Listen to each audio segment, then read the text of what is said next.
Quantum tunneling sounds like science fiction. A particle reaches a wall, and sometimes appears on the other side. The trick is that in quantum mechanics, a particle is described by a wavefunction, a spread-out amplitude, not a tiny hard marble. Draw a barrier with height V0, and a particle with energy E below it.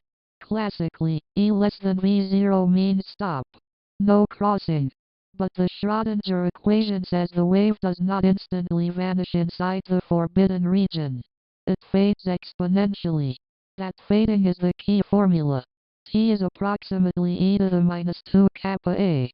Here is the barrier width. Kappa depends on how much higher the barrier is than the particle energy. Make the wall wider, and the transmission probability drops fast.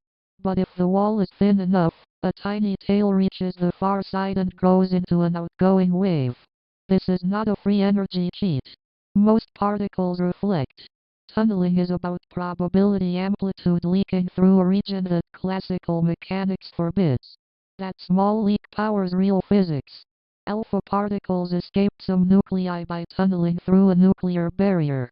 Scanning tunneling microscopes red surfaces because electron tunneling changes dramatically with distance. Even chemical reactions can get a quantum assist from tunneling. So the vivid picture is this. Quantum waves do not ask whether a wall is allowed. They ask how quickly amplitude decays inside it, and whether enough survives to emerge.